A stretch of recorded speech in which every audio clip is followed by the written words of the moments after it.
Mga ka-crypto, meron po tayong isang napaka-importanting update na naman dito na dapat po nating pag-usapan na magbibigay po ng kapanatagan sa lahat ng mga XRP holders o para po sa atin. Yan, sabi rito, Ripple introduces roadmap to make XRP ledger quantum ready by 2028. Alam nating lahat na habang tumatagal, lalong bumibilis po ang technology. Pero kaakibat po ng bilis na ito ay ang panganib ng tinatawag nating quantum computing. Marami po ang natatakot na kapag naging fully functional na ang mga quantum computers, baka mahack na ang lahat ng mga blockchain, kabilang na po si Bitcoin, Ethereum at saka XRP. Pero heto po ang magandang balita. Si Ripple ay hindi lamang po nakatitig sa problemang ito. Naglabas na sila ng isang formal at saka multi-phase roadmap para gawing quantum ready ang XRP Ledger pagsapit po ng taong 2028. Ang mas matindi pa rito, target nilang matapos ito isang taon bago ang 2029 na timeline ng Google. Ibig sabihin ay mas mabilis pa ang development ng Ripple kaysa sa tech giant na Google pagdating po sa aspetong ito. Kaya sa video na ito ay pag-uusapan po natin ang mga apat na phases ng roadmap na ito at kung bakit sa XRP ang isa sa pinaka-secure na asset na pwede po nating hawakan sa hinaharap. Yan, simulan po natin sa phase 1 at yan po ay ang hard shift at saka post-quantum recovery. Sa unang phase ng roadmap ni Ripple, yan, nakatuon po ito sa tinatawag na post-quantum recovery. Dito, bubuo po sila ng isang contingency plan para sa isang ligtas na migration patungong post-quantum cryptography o PQC. Ayon po sa engineer ng Ripple na si Ayo Akenyele, ang XRPL ay magpapatupad ng isang hard shift. Ayan, Ripple's engineer Ayo Akenyele stated that the XRP ledger would enforce a hard shift if classical cryptography were to break. Ayan. Kung sakaling tuluyan daw na mabali o makrack ang traditional na cryptography na ginagamit natin ngayon, ay ito ang siyang sasalo sa problemang ito. Yan, ang hard shift na ito. Sa aking opinyon, napaka-proactive po ng habang na ito ni Ripple. Isipin po ninyo, hindi nila hinihintay na mahack muna ang network bago po sila gumalaw. Ang ideya po ng hard shift ay parang paglipat ng bahay bago pa man dumating ang bagyo. Kapag naging vulnerable na ang lumang public key signature standards, pipilitin po ang lahat na ilipat ang kanilang pondo sa mga post-quantum secure accounts. Kaya sa tingin ko, ito po ang magbibigay ng confidence sa mga institutional investors. Sino ba naman ang gustong maglagay ng bilyong-bilyong dolyar sa isang network na pwedeng mahack ng isang quantum computer sa hinaharap? Ang pagiging handa po sa recovery ay ang unang layer ng depensa na nagpapatunay na seryoso po si Ripple sa long-term survival ng ledger. Isa pang magandang punto rito ay ang paggamit ng PQ-based knowledge proof o ZK proof. Ayan. Sabi rito, the crypto firms stated that one path they are exploring for the safe recovery accounts is to use PQ-based zero-knowledge proof to dominate ownership of existing keys without exposing them. This approach leverages existing building blocks we have developed on XRPL in terms of seed-based key generation, Akenyele noted. Ayan, Akenyele or Akenyele. Gagamitin daw nila ito para mapatunayan ang ownership ng accounts nang hindi inilalantad ang private keys. Para itong pagpapakita ng ID sa isang bouncer nang hindi mo binibigay ang iyong home address. nakakamangha kung paano nila ginagamit ang mga existing building blocks ng XRPL para rito. Kaya masasabi kong ang integration po ng ZK-proof technology ay ang magiging X factor kung bakit mas mabilis tayong makaka-recover kaysa sa ibang mga networks. Dito naman po tayo sa phase 2. At yan naman ang pagsusuri at ang collaboration sa Project 11. Ayan, ang sabi rito, the second phase of this roadmap will involve Ripple assessing the full impact of post-quantum cryptography on the XRPL and expanding experimentation with industry standard NIST recommended algorithms. As part of this phase, the crypto firm is already collaborating with Project 11 to accelerate early experimentation. Ayan, ang ikalawang phase na ito ay tungkol daw sa assessment o pagsusuri. Dito susuriin po ni Ripple ang kabuuang epekto ng post-quantum cryptography sa XRPL. Hindi lang ito basta teorya. Katuwang nila rito ang Project 11 para sa mas mabilis na eksperimento. Ang Project 11 ay kasalukuyang gumagawa ng isang proof of concept hybrid post-quantum signaling implementation. Sa aking opinion, ang partnership na ito sa Project 11 ay isang matalinong galaw. Ipinapakita po nito na si Ripple ay bukas sa pakikipagtulungan sa mga eksperto sa labas ng kanilang kumpanya para mapabilis ang kanilang timeline. Ang salitang hybrid, ang salitang hybrid po dito. Proof of concept hybrid post-quantum signaling implementation to harden the XRP ledger against future quantum threats. Yan po ulit, ang salitang hybrid dito ay napaka-importante. Ibig sabihin, hindi po nila biglang itatapon ang lumang system. Gagawa muna sila ng tulay. Sa tingin ko, ang phase na ito ang magsisilbing stress test. Dito natin makikita kung paano po kakayanin ng ledger ang mga NIST recommended algorithms. Ang NIST or National Institute of Standards and Technology ang siyang nagsiset ng global standards. Kaya ang pagsunod po ni Ripple sa kanila ay sinyalis na gusto nilang maging compliant sa global banking standards. Kaya ang masasabi ko ay napakalaking bagay nito para sa nalalapit na taong 2028.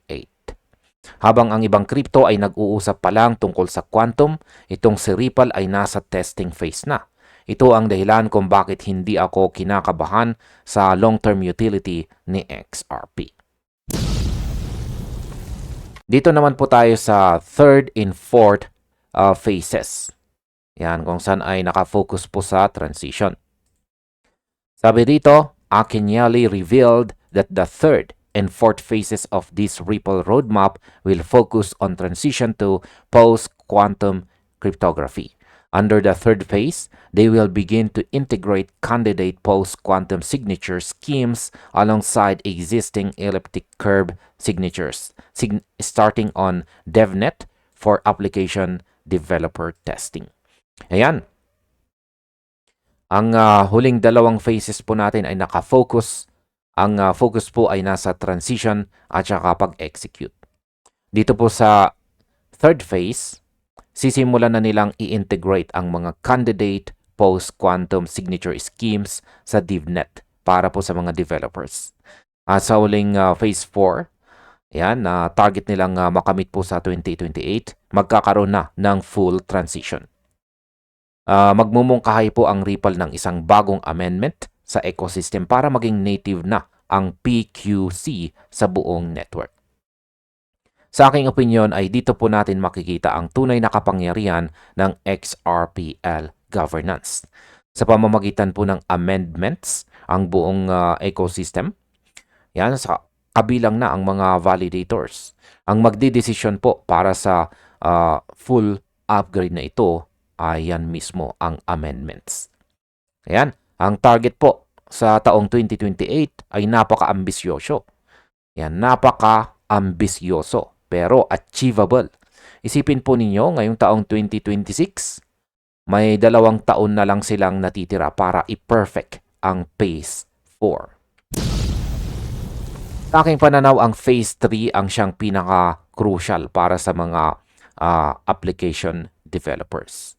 Dito po sila magsisimulang mag-test ng kanilang mga apps kung tatakbo ba ito ng maayos sa bagong signature schemes. Ang pag-explore din ni Ripple sa post-quantum friendly primitives para sa privacy at compliance ay magbubukas ng pinto para sa tokenized real-world assets or RWA. Kaya masasabi kong kapag naging quantum ready na ang XRPL, ito na ang magiging standard platform para sa lahat ng tokenized assets ng mga gobyerno at saka malalaking bangko. Wala silang ibang pupuntahan kundi sa network na garantisadong safe mula sa quantum attacks.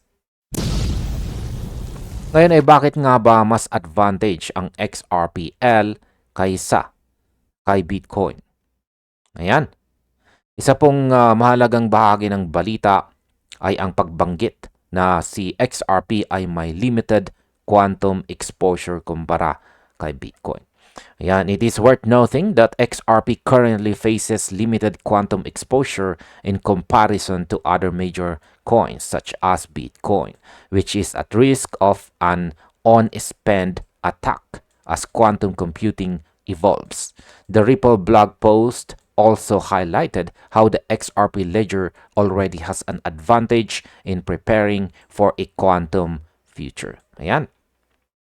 Si Bitcoin ay sinasabing may panganib daw sa tinatawag na on-spend attack kapag dumating na ang mga quantum computers.